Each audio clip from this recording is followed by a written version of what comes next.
it's so good to be here and receiving inspiration and blessing and challenge. Now, I assume to some extent you are like me, you have a mobile phone, and when it rings you wonder who it is. But if it's a late enough version, it will tell you if they are in your phone book. I had 2 such phone calls recently. 2. Randall Williams, one, inviting me to speak this afternoon, and the other one was a gentleman by the name of Craig Stiles last Tuesday. Now, when it rings and it doesn't tell me who it is, I think, will I answer it? Or let it go to message bank? I'll find out later. So this phone call on Tuesday from Craig Stiles was one of those phone calls. I didn't know who he was. So I rang him back, and I found out that Craig Stiles is a film producer on the Central Coast, based on the Central Coast of New South Wales. And he was ringing me because of my chairmanship of the Australian Freedom Network, and ringing me because of my work with the Salvation Army and with Destiny Rescue. And I'll touch a little bit on all of those this afternoon in the time I have.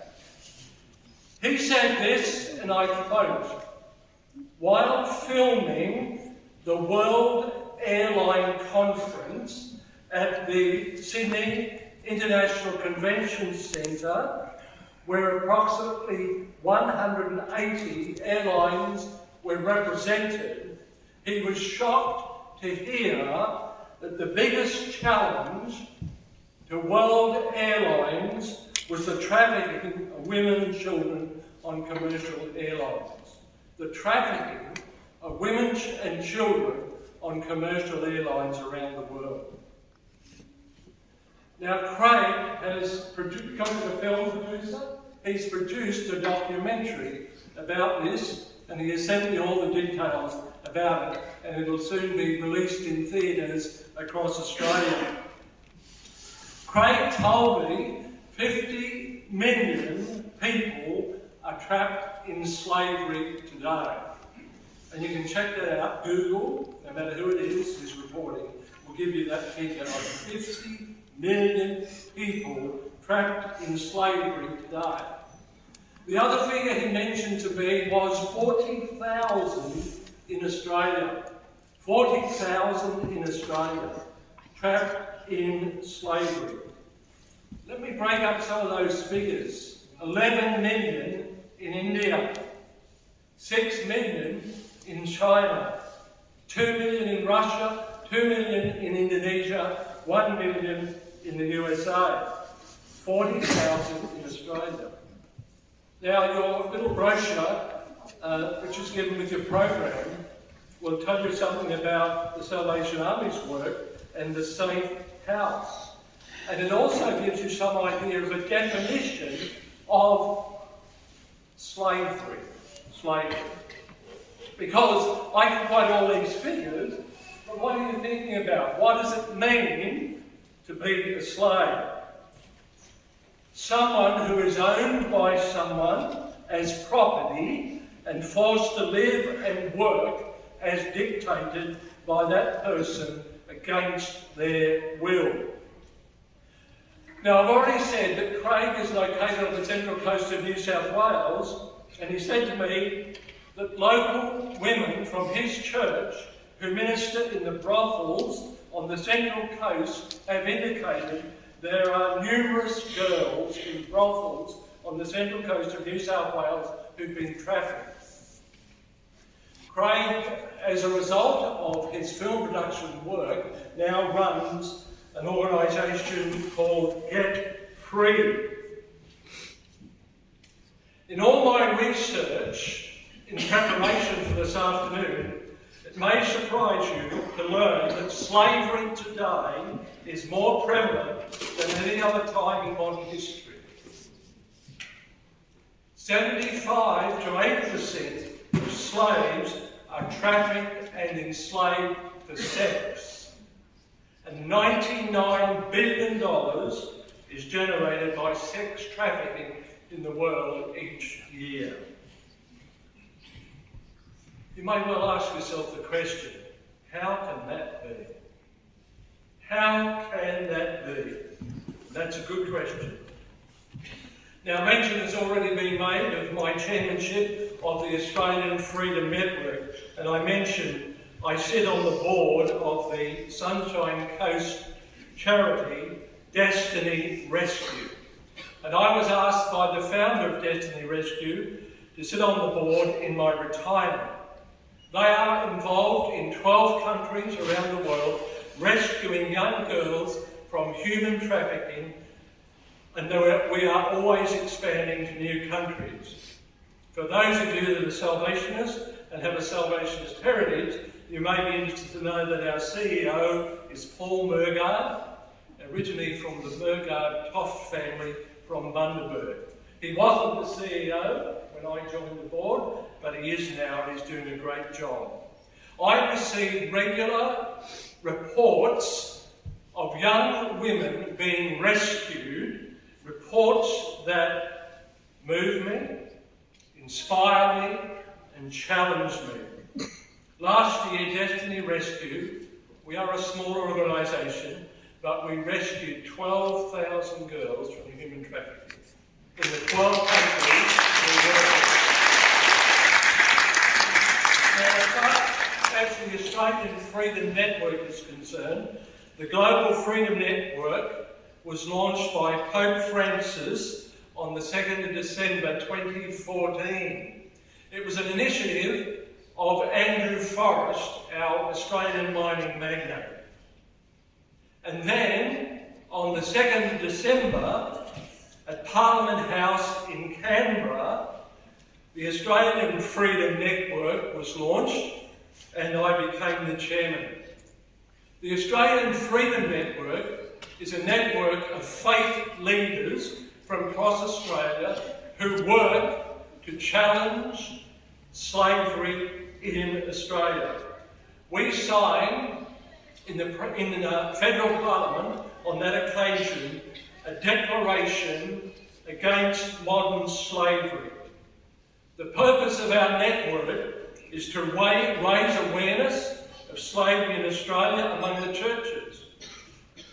Secondly, to unify faith-based organisations to collaborate on ending slavery in Australia, to inspire people to engage with the issues of modern slavery as an extension of their faith, and to encourage faith-based agencies to take meaningful action to end slavery in Australia.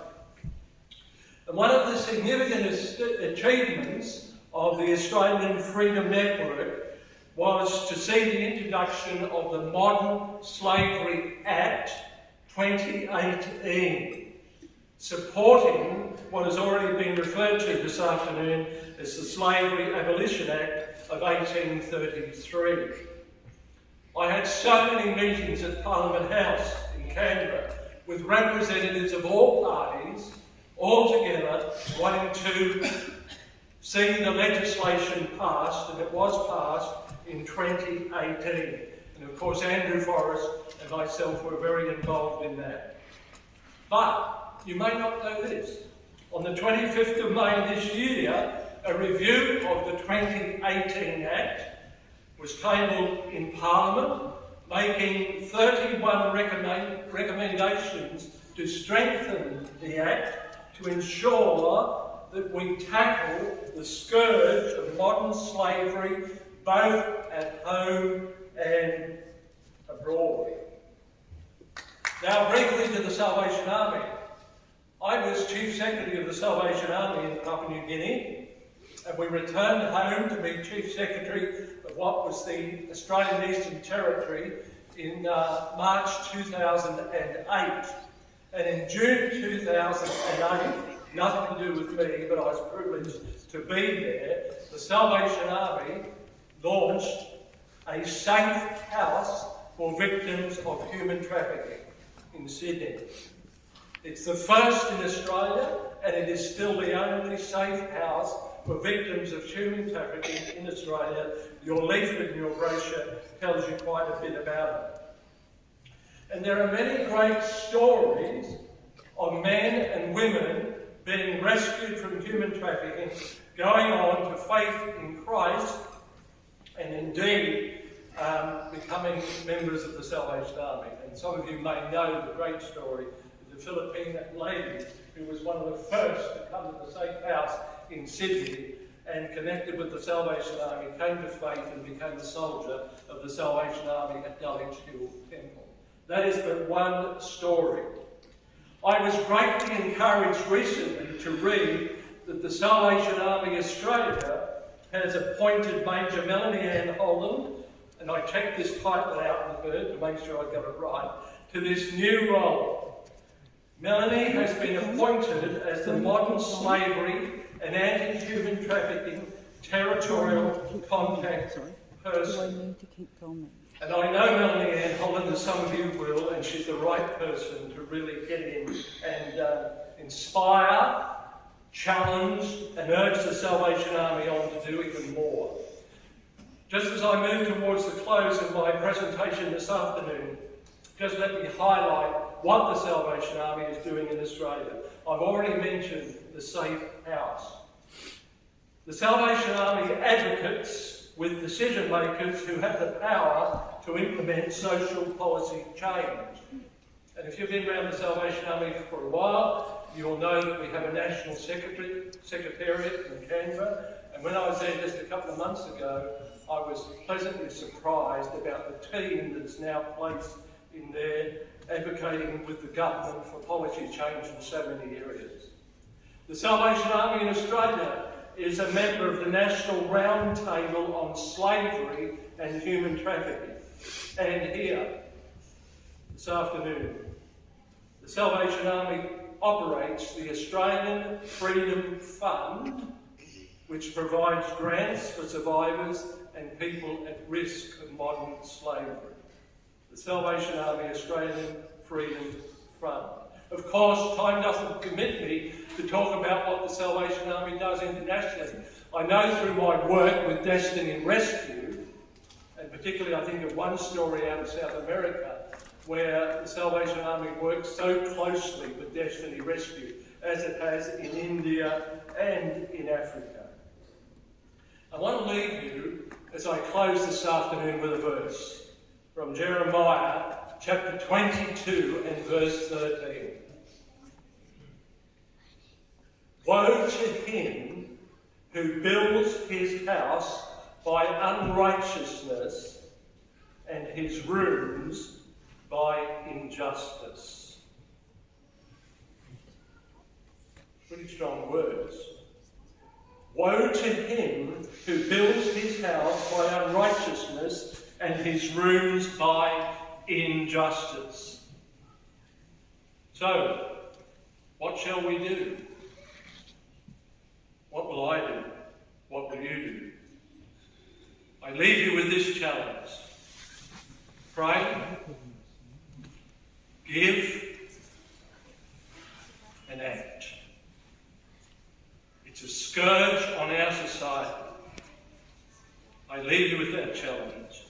To pray, to give, to act. Thank you for the opportunity to start.